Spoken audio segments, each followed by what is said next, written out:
ایک بڑی قابل توجہ بات، جب ہم قرآن کی یہ آیت پڑھتے ہیں نا، سورہ زاریات کی آیت نمبر 56، وما خلقت الجن والانس الا لیعبدون، اللہ تعالیٰ کہتا ہے کہ میں نے جنات کو اور انسانوں کو بنایا کہ میری عبادت کرے۔ تو انسانی زندگی کا مقصد اللہ کی عبادت ہے۔ تو بعض نادان لوگ، جہالا لوگ، وہ کہتے ہیں یار دیکھیں یہ آیت نا، یا اس کا ترجمہ ٹھیک نہیں ہے، یا آیت معاذ اللہ اس میں کوئی کمی ہے۔ کیوں جی؟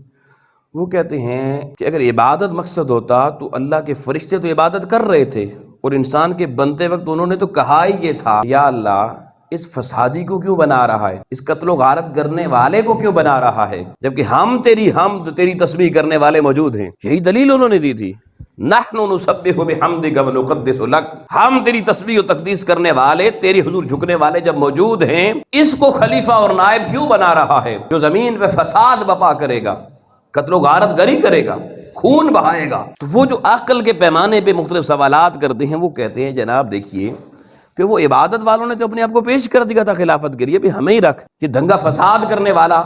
تو فرشتوں کو جب پہلے ان کے علم میں یہ چیز تھی کہ یہ دنگا فساد کرے گا، تو پھر وما خلقت الجن والانس الا لیعبدون کا کیا معنی ہوا؟ کہ فرشتے کافی نہیں تھے عبادت کے لیے؟ اب ہم بھی عبادت شروع کر دیں، فرشتے بھی کر رہے ہیں، تو ہم میں ان میں فرق کیا ہے جی؟ فرشتے عبادت کے لیے کافی ہیں، ہم ذرا دنیا میں موج مستی کرنے آئے ہیں، چند دن کی زندگی ہے جی، کھاؤ پیو یاشی کرو جی۔ یہ جملے اکثر آپ نے لوگوں سے سنے ہوں گے۔ بھئی اگر عبادت کا مقصد ہوتا تو فرشتے تھے نا اللہ کے پاس، ہم بھی عبادت وہ بھی عبادت کریں، تو ہم فرشتوں سے اعلیٰ کیسے؟ وہ عبادت ہم سے زیادہ کر رہے ہیں، دائمی کر رہے ہیں، ہماری تو 50-60 سال بعد ختم ہو جائے گی۔ جبریل کب سے کر رہا ہے، کب تک کرتا رہے گا؟ میکائیل کب سے کب تک کر رہا ہے؟ یہ ایک کنفیوژن نئی جنریشن میں نا، جو جدید تعلیم، عصری تعلیم تو پڑھ رہی ہے مگر دینی شعور سے محروم ہے، تحریہ مزاج اساتذہ ان کا مائنڈ سیٹ یہ بناتے ہیں۔ اس لیے آپ کو یہ جو جس کو ہمارے ہاں ایلیٹ کلاس کہہ لیں، اس طبقے کے لوگ اکثر آپ کو ہماری مساجد میں اس طرف دینی ماحول میں کم نظر آتے ہیں۔ وہ کہتے ہیں یار یہ کیا ہے، اور آہستہ آہستہ کلاس سب کی بڑھتی چلی جا رہی ہے، اوپر جا رہے ہیں سب لوگ۔ کیا پتہ آج آپ مڈل کلاس ہیں، کل آپ بھی لیڈ کلاس، رویے پھر بدل جائیں گے۔ اس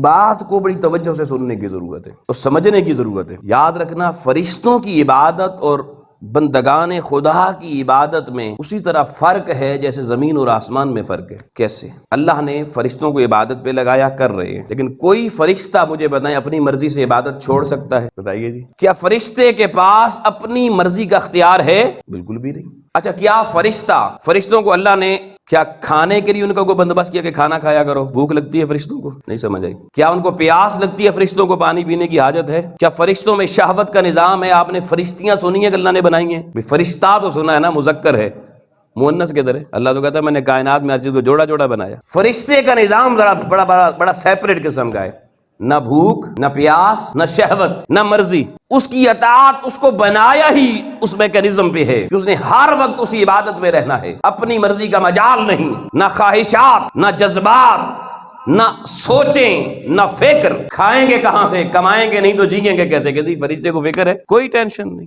کوئی فکر نہیں۔ یہ لوگوں فرشتوں کی تخلیق کے اوپر بات میں نے کی ہے، یہ mechanism of life of the angels of almighty Allah ہے۔ مگر اس طرف آ جائیں انسان، بھوک لگتی ہے یا نہیں؟ پیاس لگتی ہے یا نہیں؟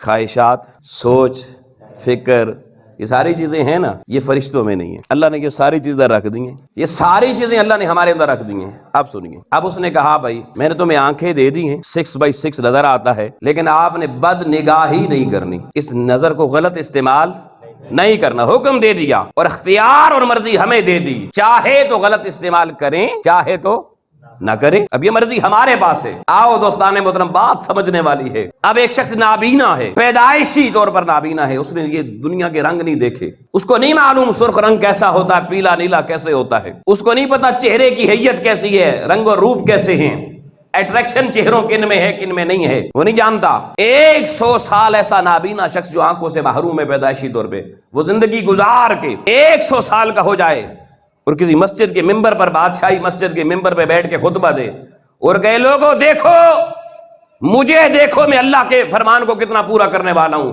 میں قسم کھا کے کہتا ہوں میں نے ساری زندگی بد نگاہی نہیں کی۔ آپ کو بات اچھی لگے؟ آپ کیا کہیں گے؟ آپ کہیں گے یار بھائی پیدائشی طور پہ تجھے اللہ نے دیکھنے کی طاقت ہی نہیں دی، جب تو دیکھ ہی نہیں سکتا تو بد نگاہی کرنا بھی چاہے تو کیسے کر سکتا تھا؟ اسی طرح وہ ایک بابا جی کے بارے میں مشہور ہے، وہ 70 سال کے ہو گئے، ایک پہاڑ کے اوپر چڑھ گئے، مجمع اکٹھا کر لیا، انہوں نے کہا بھائی لوگوں، جوانوں سنو یار، تم جوانیاں برباد کر رہے ہو، مجھے دیکھو، میں 70 سال کا ہو گیا ہوں، میں نے زندگی میں کوئی جنسی گناہ نہیں کیا، ایک گناہ بھی نہیں کیا، اللہ کی قسم کھا کے کہتا ہوں۔ تو وہاں کوئی کامل درویش بھی وہ ہجوم میں آ گئے، ان کی نظر پڑی تو وہ بھی اوپر چڑھ گئے، انہوں نے کہا لوگوں جانا نہیں، میری بھی سننا۔ وہ اوپر چڑھ گئے، انہوں نے کہا بابا جی ذرا پھر اپنا دعویٰ کریں۔ انہوں نے کہا جناب 70 سال ہو گئے، اللہ کی قسم کھا کے کہتا ہوں ایک بار بھی جنسی گناہ نہیں کیا۔ تو بابا جی کو طبیب صاحب، حکیم صاحب مسکرائے، انہوں نے کہا بابا جی یہ بتائیں کہ وہ سسٹم تھا آپ کے پاس گناہ کرنے والا جنسی؟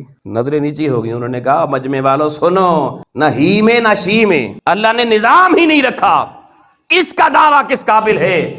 ہاں کوئی میرے جیسا، آپ جیسا، جس کے اندر یہ جنسی شہوت کا سارا نظام پورے جذبات اور ایموشن کے ساتھ موجود ہو، وہ اگر آگے 70 نہیں 35 سال کی عمر میں بھی دعویٰ کرے تو پھر بات سمجھ میں آتی ہے کہ اس نے فقط یاد الہی اور خوف الہی کا بیریئر لگا کر اپنے جسم کو شہوتوں سے بچایا ہے، اور جس کے اندر یہ نظام ہی نہیں اس کا دعویٰ ماننا بے معنی رکھتا ہے، کوئی معنی نہیں رکھتا۔ تو آؤ دوستان محترم، فرشتے جو کھانے کی جن کے اندر ایبیلٹی نہیں، پینے کی بھی طاقت نہیں، شہوت بھی نہیں، اور ساری زندگی فرشتے اپنی مرضی نہیں کر سکتے، پھر فرشتوں کا نظام یہ 50-60 سال یہ جنازے، ان کی قبریں شبریں، کوئی نظام نہیں ہے، یہ ساری چیزیں ہمارے ساتھ ہیں۔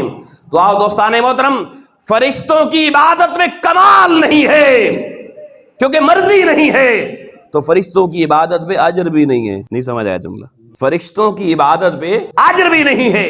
آپ نے کبھی زندگی میں سنا ہو کہ جبرائیل قرآن لاتا تھا، ایک آیت لانے پہ اتنی نیکیاں ملتی تھی؟ کبھی سنا کسی نے؟ کیا آپ نے سنا فرشتے جنت میں جائیں گے، جہنم میں جائیں گے؟ کوئی بات کبھی سنی؟ کیوں؟ وجہ کیا ہے؟ عبادت ساری زندگی کر رہے ہیں، زندگیاں بڑی لمبی طویل ہیں، ان کی عبادت سے بھرپور ہیں، مگر پتا چلا لوگوں اجر اسی عبادت میں ملتا ہے کہ جس عبادت کے کرنے کا اختیار بندے کے پاس ہو، کرے یا نہ کرے۔ اب کوئی اپنی مرضی کا چراغ بجھا کے اللہ رسول کی مرضی کا چراغ جلا کے اس کی بارگاہ میں جھک جائے، پورا مہینہ روزہ رکھے، راتوں کو قیام کرے، اللہ کا قرآن پڑھ کے رو کے دعائیں کرے، اپنی مرضی کے چراغ بجھا کر اللہ رسول کے چراغ جلانا، اس کی عبادت جبریل کی عبادت سے بھی اعلیٰ ہے، میکائیل کی عبادت سے بھی اعلیٰ ہے۔ اس کا کوئی ثانی نہیں ہے۔ یہ فرشتوں سے بہتر انسان بننا، یہ ہے جی وہ معنی۔